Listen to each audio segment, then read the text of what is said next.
உங்கள் அனைவருக்கும் என்னுடைய அன்பான வணக்கம்.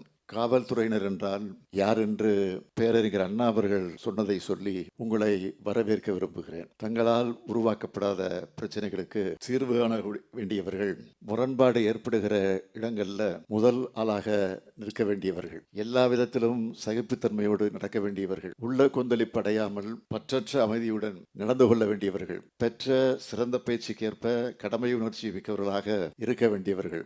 இப்படி இன்ப துன்பங்களை துறந்து ஊன் உறக்கம் மறந்து கடமை கண்ணியம் கட்டுப்பாடோடு பணியாற்ற வந்திருக்கக்கூடிய காவலர்கள் அனைவரையும் வருக வருக என நான் வரவேற்கிறேன். 165 ஆண்டுகள் பழமையும் பெருமை மிக்க தமிழ்நாடு காவல்துறையில நீங்கள் எல்லாம் அடியெடுத்து வைக்கிறீங்க. அதற்காக முதல்ல என்னுடைய வாழ்த்துக்கள். நம்ம திராவிட மாடல் அரசை பொறுத்த வரைக்கும் காவலர்கள் போற்றக்கூடிய அரசாக, காவல்துறையில் இருக்கக்கூடியவங்களுக்கு பல நலத்திட்டங்களை நிறைவேற்றி தரக்கூடிய அரசாக, நேர்மையா திறமையா செயல்பட்டு மக்களை காப்பாற்றுற காவல்துறையினருக்கு பக்கபலமாக இருக்கக்கூடிய அரசாக அமைந்திருக்கிறது. அதனாலதான் இந்தியாவிலேயே, ஏன் உலக அளவிலேயே ஸ்காட்லாந்து யார்டுக்கு இணையான காவல்துறைன்னு தமிழ்நாடு காவல்துறை விளங்கி கொண்டிருக்கிறது. அதை யாரும் மறுக்க முடியாது. அதோட அடையாளமாக தான் சமீபத்தில் குடியரசுத் தலைவர் கொடி அங்கீகாரம், காவல் பதக்கம், 75வது ஆண்டு விடுதலை நாள் விழா பதக்கம், தமிழ்நாடு காவல்துறையில மகளிர் இணைஞ்சு பணியாற்றுவது பொன்விழா கொண்டாடக்கூடிய வகையில் பதக்கம்னு வழங்கி தமிழ்நாடு காவல்துறையில செயல்படுகிற அனைவரையும் பாராட்டி இருக்கிறோம்,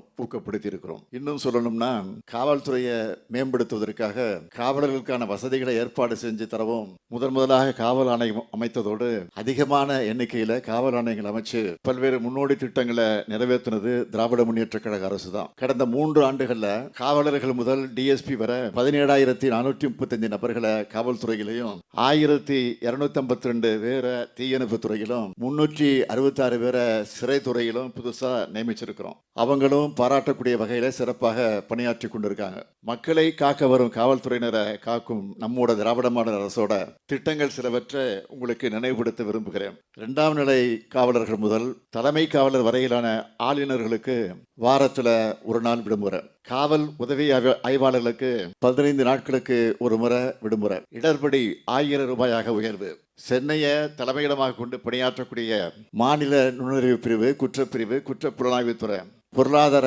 குற்றப்பிரிவு, கடலோர காவல்படை, ரயில்வே காவல்படை, காவல் பயிற்சி பள்ளி, தாம்பரம் மற்றும் ஆவடி மாநகரங்களில் பணிபுரியக்கூடிய காவலர்கள் முதல் ஆய்வாளர்கள் வர மாதந்தோறும் உணவுப்படி, காவலருடைய வாழ்க்கை துணைவியருக்கும் மருத்துவ பரிசோதனை, இரவு ரோந்து பணிக்கு செல்லக்கூடிய அதிகாரிகளுக்கு சிறப்பு படி, காப்பீட்டு தொகை 2 மடங்காக உயர்வு, மன அழுத்தம் போக மகிழ்ச்சி திட்டம், பெண் காவலர்கள் வேலை மற்றும் வாழ்க்கை ஆகியவற்றில் சமநிலை பேண பயிற்சி அளிக்கக்கூடிய ஆனந்தம் என்கிற திட்டம், காவலர் ஆளுநர்கள் மேல நிலுவையில் இருந்த 2249 சிறு தண்டனைகள் ரத்து. இதெல்லாம் காவல்துறையினர் எதிர்கொள்கின்ற பிரச்சனைகள் என்னுடைய கவனத்துக்கு வந்த உடனே அவங்களுடைய நலனுக்காக நம்ம அரசு செஞ்சது. இப்படி திராவிட மாடல் அரசின் காலம்தான் தமிழ்நாடு காவல்துறையினுடைய பொற்காலமாக அமைந்திருக்கிறது என்பதை நான் மகிழ்ச்சியோடு தெரிவித்துக் கொள்கிறேன். இப்படிப்பட்ட காலகட்டத்தில் தான் நீங்க இந்த படையில இணைந்திருக்கீங்க. காவல்துறையை பொறுத்த வரைக்கும் பொதுமக்கள் கிட்ட நெருக்கமாக இருக்கக்கூடிய ஒரு துறை.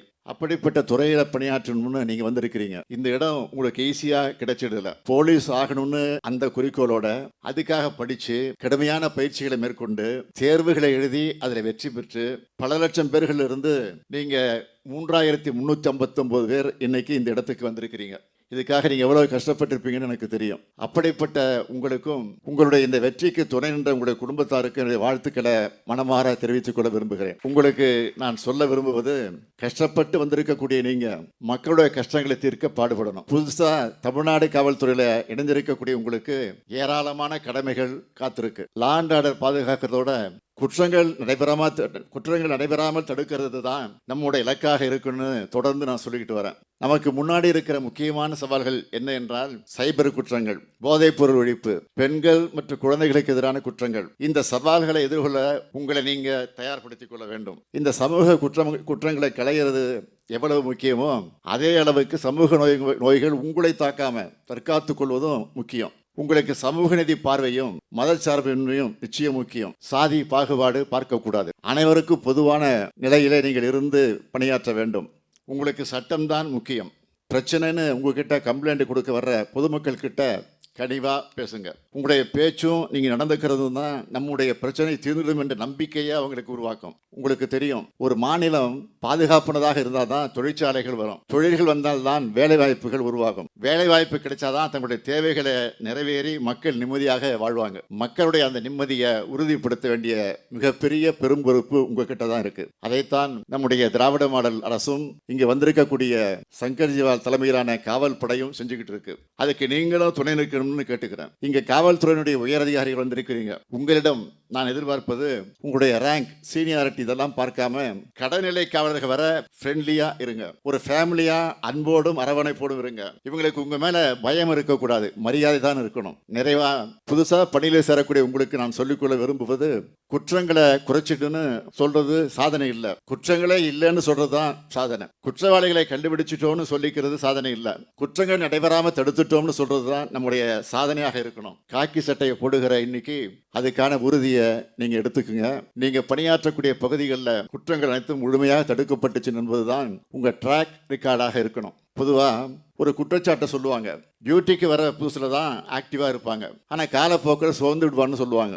இன்னைக்கு பணியில சேர்றப்போ உங்ககிட்ட இருக்கக்கூடிய மிடுக்கும் போலீஸுங்கிற கம்பீரமும் ரிட்டையர்ட் ஆகிற வரைக்கும் இருக்கணும். உங்களோட பேரை சொன்னாலே தமிழ்நாடு பெருமைப்படணும். பர்சனலா உங்களுக்கு நான் ஒரு அட்வைஸ் தர விரும்புகிறேன். டியூட்டியை கவனிக்கிற அதே நேரத்தில் உங்க உடல்நிலையும் உள்ள நிலையும் தயவு செஞ்சு பார்த்துக்குங்க. குடும்பத்துக்காக நேரம் செலவிடுங்க. நவீன காலகட்டத்துக்கு ஏற்ற மாதிரி தொழில்நுட்ப ரீதியாக உங்களை வளர்த்துக்குங்க. உங்ககிட்ட நான் எதிர்பார்க்கிறது, இன்னைக்கு பணி நியமன ஆணைகளை வாங்குகிற நீங்க எதிர்காலத்தில் எங்கிட்ட அவார்டு வாங்கணும். அப்போதான் இன்னைக்கு அப்பாயின்மெண்ட் ஆர்டர் வாங்கினதுக்கு அது சிறப்பாக இருக்கும். அதை மட்டும் நான் இந்த நேரத்தில் நினைவு கூர்ந்து சொன்னீங்களா, அதுதான் எங்களுக்கு பெரும் மகிழ்ச்சி அமைந்திட முடியும். அந்த நாள் வரும் என்ற நம்பிக்கையோடு உங்களிடமிருந்து விடைபெறுகிறேன். நன்றி, வணக்கம்.